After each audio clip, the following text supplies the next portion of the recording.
Good morning, everybody. So good to see you. How many of you are exhausted like me? Yeah, oh man, you guys are more awake than I am. That is awesome. I want to give you extra brownie points if you are, because even if you're exhausted, this is a great place to come to get energized. I'm not nearly as tired now as when I walked through those doors. So thank you to the singing. Thank you to your presence. Thank you to God being here. Before we start this morning's sermon, I want to tell you something that might help you. When you come to church for a variety of reasons. You come to give honor to God, to keeping you through another week. You come to show that you have put Him as a priority. You come to get your soul refreshed. You come to get wisdom and knowledge how to handle the rest of the week that's coming up. But if you happen to hear a sermon, I would like for you to listen to it with both ears. And what I mean for that is listen to it for yourself first. And if you're not getting anything, then that lets you know that you're going to be listening to it for somebody that you're going to cross their path. Because so often you might hear something at church, and that week you might run across somebody, and that's exactly what you needed to tell them. So you were actually being a vessel for them as well. If you're going into any kind of job situation where you have to work with people, learn about people, then actually take your sermons that when we talk about personal characteristics, obstacles, that sort of stuff, and kind of remember what you learn here so that you can even apply it in the workforce. So I hope that helps you this morning. And from here on out, when you hear sermons, if you think, well, I really know that, I'm not learning anything new, then realize that maybe you're here this morning because somebody that's not here is going to need to hear what you heard this morning. When I was growing up in the 70s, so yeah, I'm going to date myself, and I was young, I would hear people say, I need to go and find myself. And as a child, I would think, well, stupid, you're right there. I mean, I didn't get it. It went over my head of going to find myself, find out why I am here kind of thing. But as I grew up, I understood more what they were saying, as they wanted to find out, what's my purpose? Why am I here in life? What was I born for? What was I born to do? And they go and they try to do some soul searching. Well, unless you put God at the middle of that soul searching, you'll pretty much be searching most of your life. And one of the questions to ask yourself is, where am I going in life? And how do I get where I need to be? How do I get there? If you would see somebody in the mall when the mall was thriving, if you would see somebody in the mall and you would say, what are you doing here? They would either tell you, well, I've come to the store to get such and such, or I came to take a walk, or I'm just window shopping. They have a reason. They will tell you. Very seldom will they say, I don't know. I just got in my car and here's where it ended up. I have no idea why I'm here. Or if you see somebody at the grocery store, you can pretty much count on they know they are there to get groceries. But so often, if we ask people where you are at in life, and where are you going? They're like, I don't know. I never really thought about it.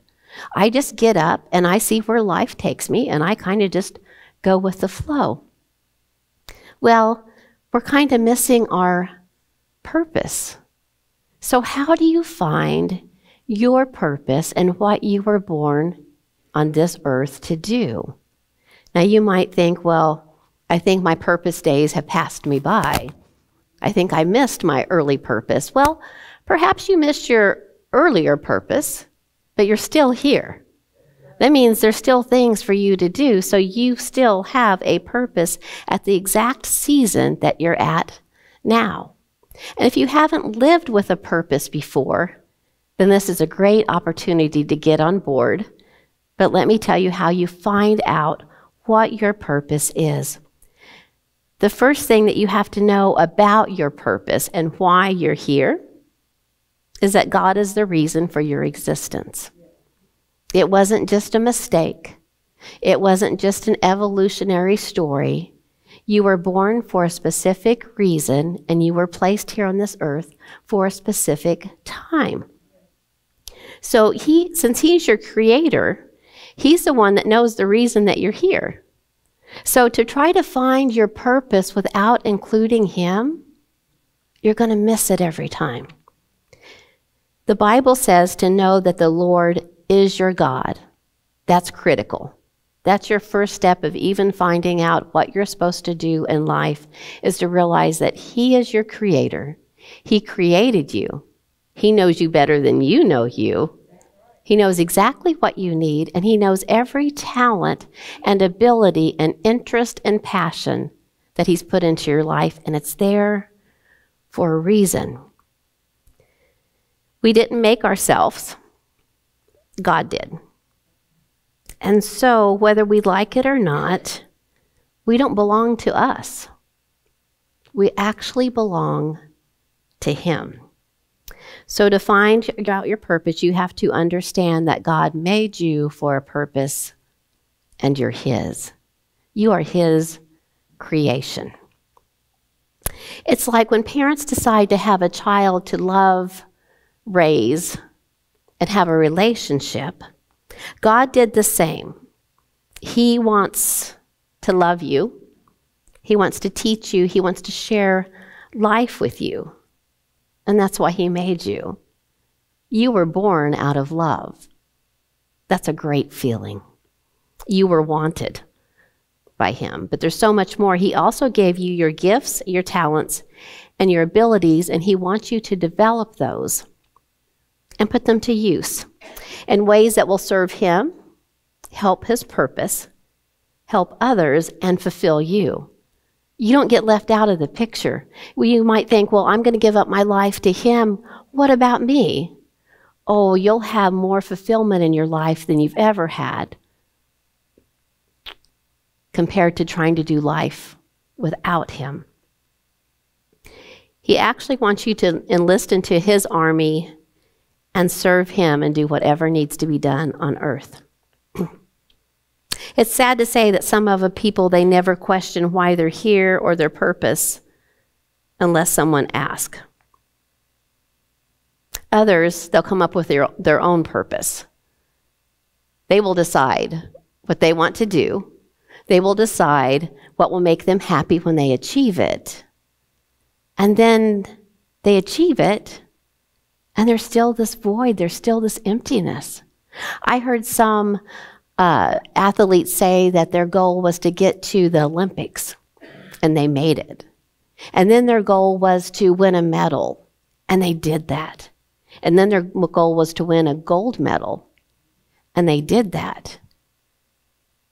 And then after they achieved that, there was such sadness because it didn't complete what they wanted in their life. They said, well, I don't have anything else to reach for now. I've reached it.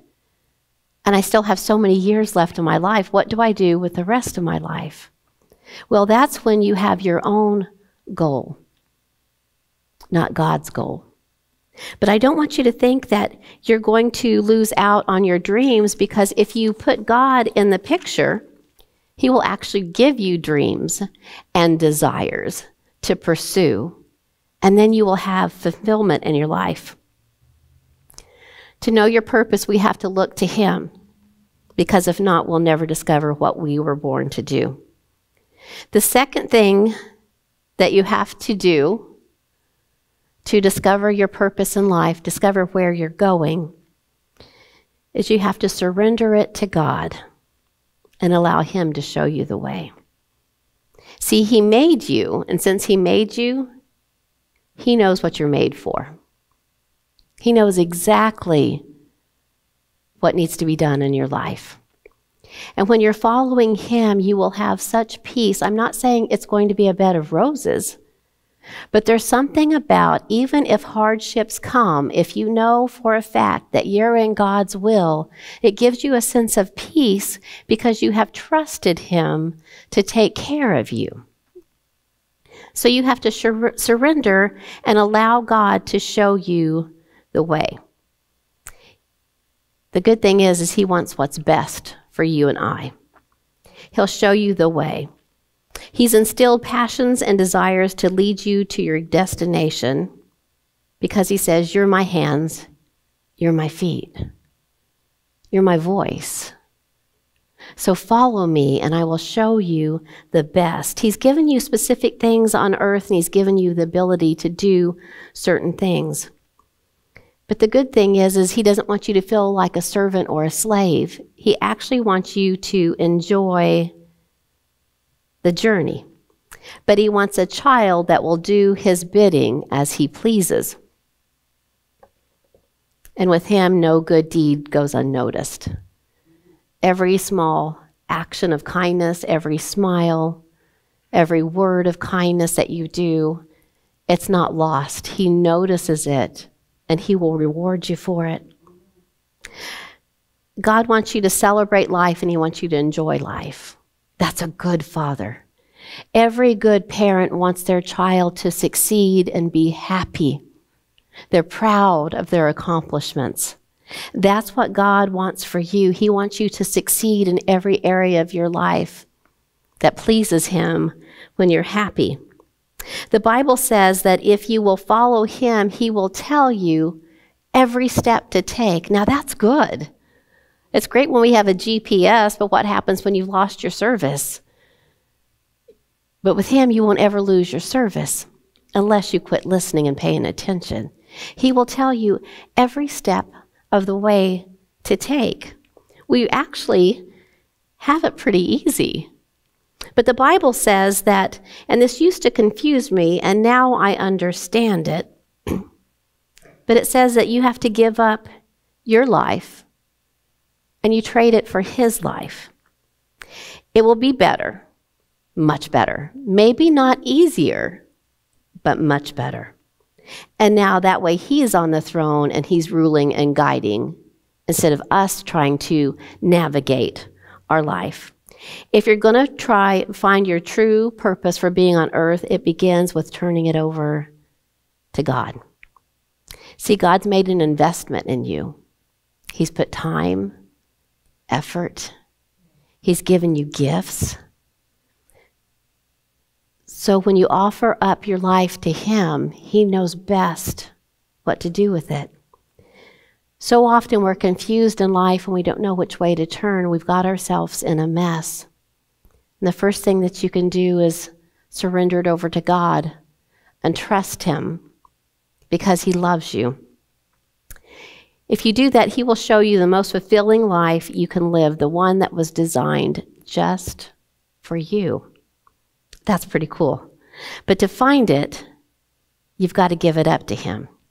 Jesus in the Bible, he said it this way. He said, whoever wants to save his life will lose it. But whoever loses his life for me will find it.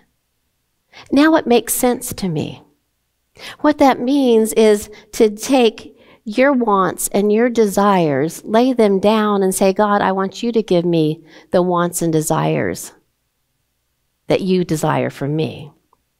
If you lose your life to him, you will have the most fulfilling life. He says that if you will do this and God will help you achieve the things that you were created to do, you will dream and he will guide you, but he'll also give you those dreams. It says to love him with all of your heart and you will find what to do. When you discover your reason for being, do it in ways that will help others, and God will bless you as you give it all to him. Jesus said to people, come follow me. And when I was younger, I heard, invite God into your life and invite him into everything that you do.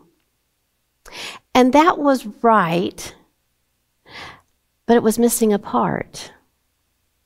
See, I was inviting God into my life. I was going down a road and saying, God, come with me. And then if something would happen that was traumatizing, I would say, but God was with me. Why did he let that happen? I didn't fully understand the come follow me. Twyla's version was, hey, God, come into my life and then follow me. Follow me from whatever I decide to do, whatever adventure I decide to take. I want you there with me. That's good, right? But is that where he told me to be? Jesus says, come follow me. That means I lay down my life to follow him. And I promise what you give up, you will get way more in return. Then your life will be blessed. And if tragedies and lessons do come on that road that you're following him, then you know, because you can trust him, that things are going to work out for your benefit. What would it be like if we would take time before we make any decision? Perhaps you have talent, you're a good baseball player, and you just automatically assume, I'm going to try out for the baseball team because that's what I want to do. And you may pray before the games, God bless this game. But what if something tragic happens?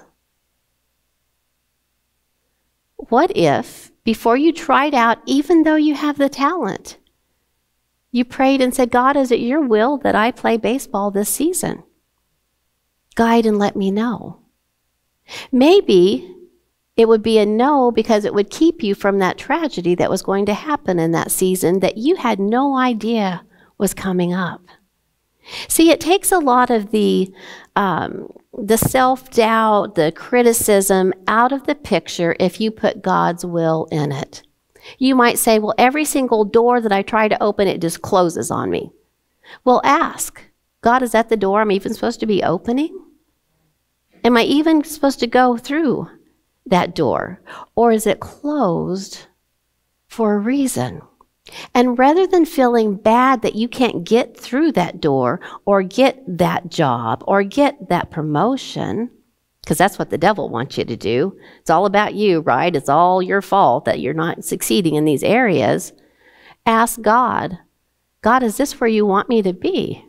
Is this the job that you want me to interview for? Is this the position you want me to interview for? Is this the person that you want me to date?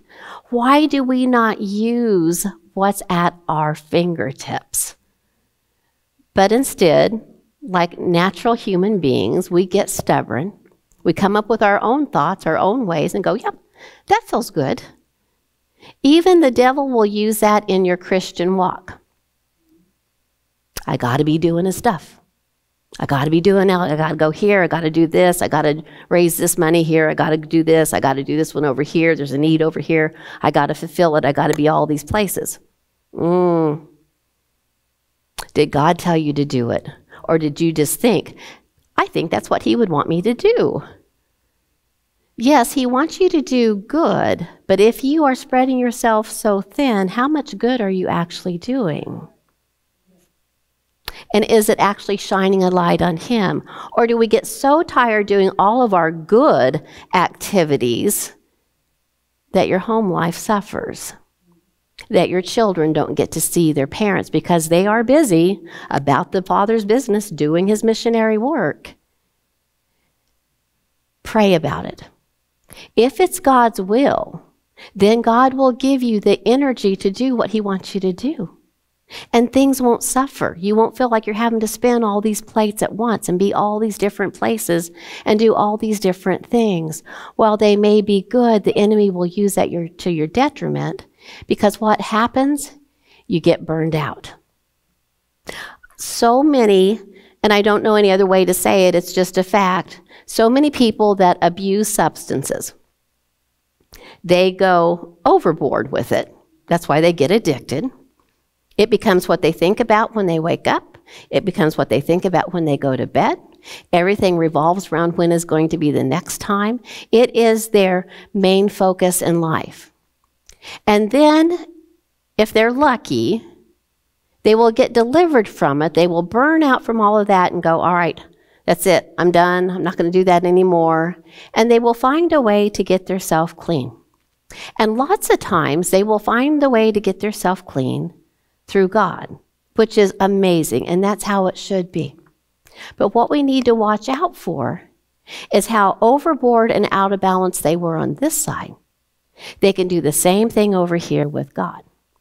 What they do is they will run 40 miles an hour, full throttle, And they will do everything as much as they possibly can. And that's good for a while. But if it's out of balance, you're going to burn out. And you're going to think, I'm going to have to go over here now to do something. This is what we call church hoppers. They come in through the infatuation stage.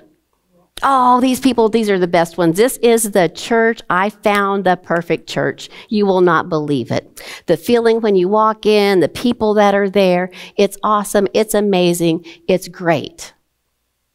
And then the new will wear off and they start realizing that, oh, there's the same situations here, just different names. It just looks a little bit different. And then they have to go find another church through the infatuation period.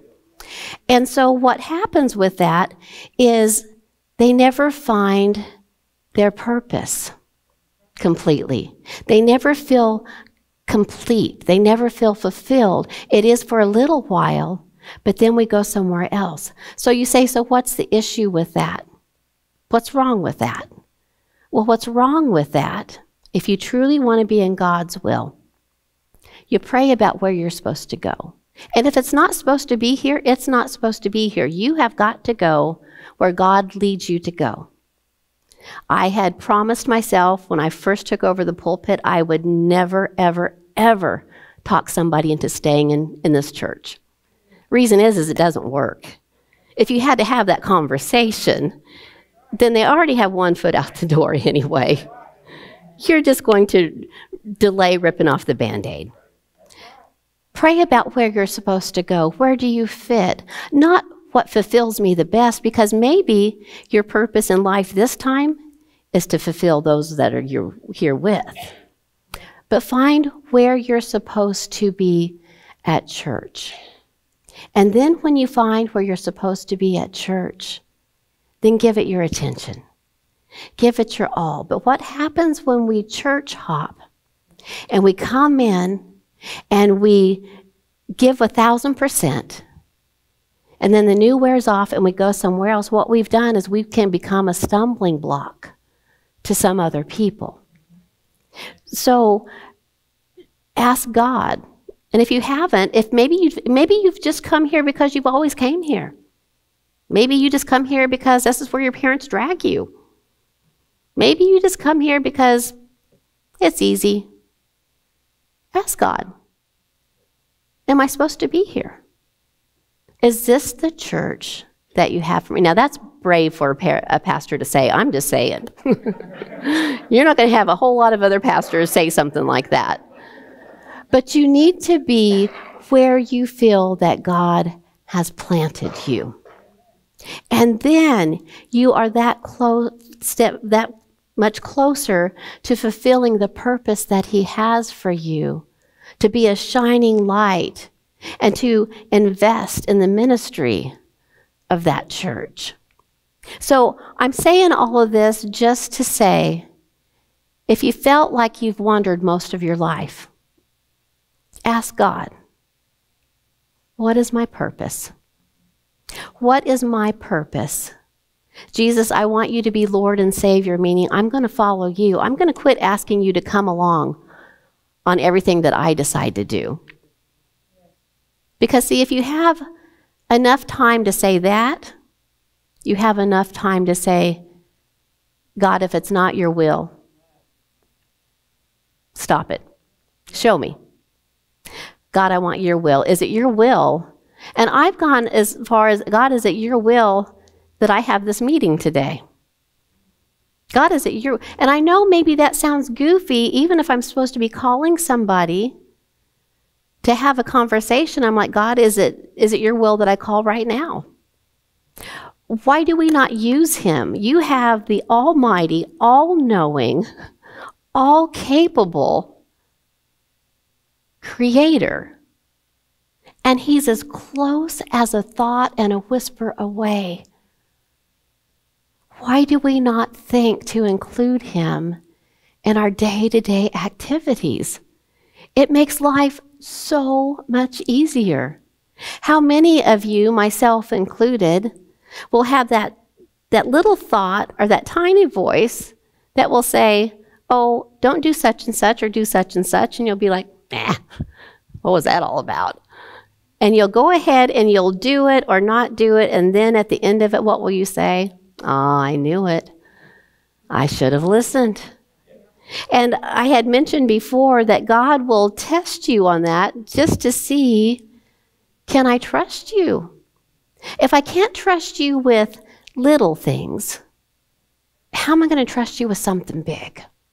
We pray for this big ministry, but if he can't trust us to talk to our neighbors and to talk to our brothers and sisters in church, how do you think he's going to let you get behind a pulpit and talk to all these kinds of people and make this great big splash in the world? It's those little things.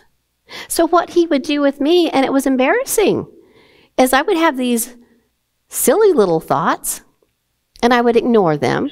And then sure enough, I'd come up with a situation of like, oh, I should have listened to that one. So I think I shared the story one time before. I was at a store, and he told me to buy a roll of paper towels for a certain person. And I'm like, nah. And I thought, no, there's that voice again. Buy a roll of paper towels. Seriously. And not for me, to take them to this person. And I thought, at the time, well, I can do that, but I like to find the loopholes. I thought, I will just do them a basket of good things, right? And in it will be this paper towels. There you go. I did it. But that's not what he said for me to do. He said for me to buy a roll of paper towels and take it to this person. Okay. And the whole time I'm just thinking, this is stupid. This is embarrassing. They already think I'm a weirdo anyway. What's with this? I don't know. And then I'm thinking, should I say that, I was getting myself some paper towels and just thought of you? And he said, no, you give them a roll of paper towels. Okay. So it just happened to be a church night. And so I took my little roll of paper towels in a sack, went up to this person, and I said, I got you something. Now, when you say that, the person's not expecting paper towels. You're hoping maybe, like when somebody tells me that, I'm like, oh, is it candy? Is it cookies? You look at the size of the bag, and they're like, oh, okay, you thought of me today? And I'm like, yeah. And she said, well, so what is it? And I said, oh, here you go. She opens it up, and she gives me the look that I was expecting, the what in the world? And then she even says, why in the world did you buy me paper towels? Whoop. Yep, that's how I felt about that pig. I'm like, I don't know. Maybe I'm losing my mind. I don't know. I was just supposed to get you a roll of paper towels. And she says, well, I'll tell you why you did it. And I said, please do, because I'm at a loss. She says, because I was fixing dinner before church, ran out of paper towels, and said out loud to my husband, we have got to get some paper towels. Don't let me forget. And I'm like, okay. So I said all that to say, and there was more than just that. I've done other things, but I said all that to say that he will use just the small things that you think, God's not in this. But he's doing it to not only show you to trust him. I was actually a blessing to her when I prayed, Lord, let me be a blessing to people. I didn't think it would be going and getting a roll of paper towels because, see, in our spiritual walk, when we say that, we think that we'll be a blessing to people and pray for them and they are healed and say this word that just kept them from taking their life. And, you think the big things.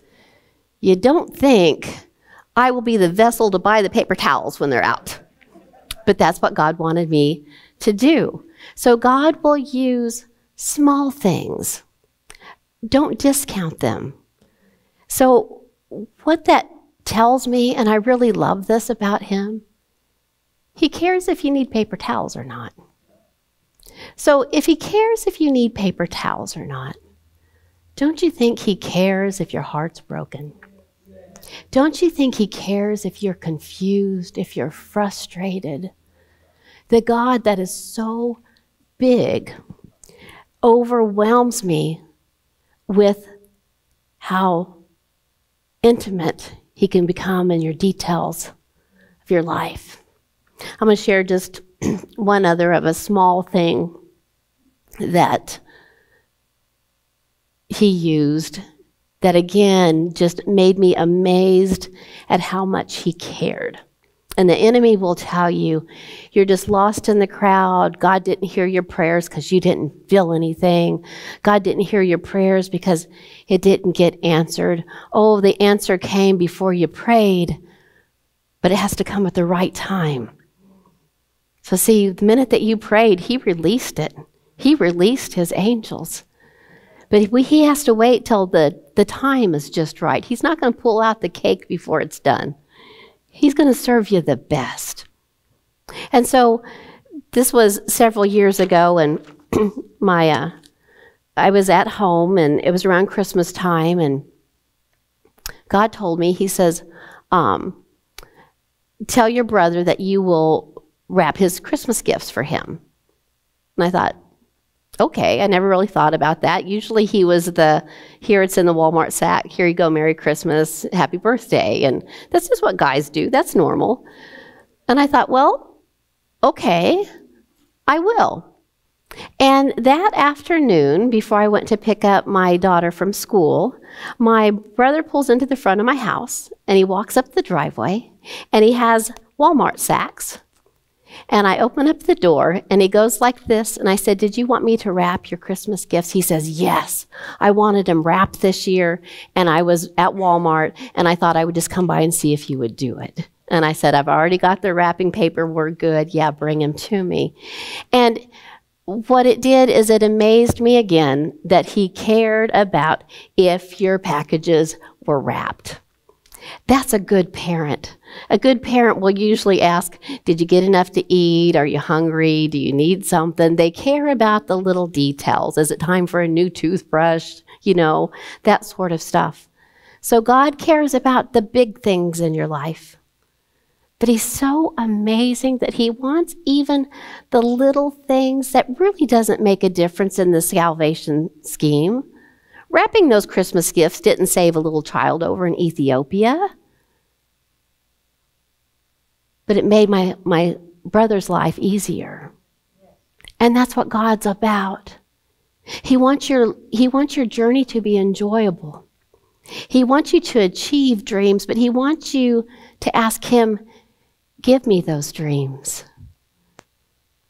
So when a thought comes in that, oh, I would like to do such and such, don't just discount it, because you had that thought for a reason. So then ask God, okay, I just had this thought, and I think this would kind of be cool. And if this is something that you want me to do, then you start showing me the way. You might say, well, thought came through my mind, I'm going to be the richest person in Missouri. And you think, how can I do that? I can't even get a job at McDonald's. Somebody's got to be the richest person in Missouri. Why not you? You might just like to write stories. And maybe you have a thought of, maybe I'll have a bestseller.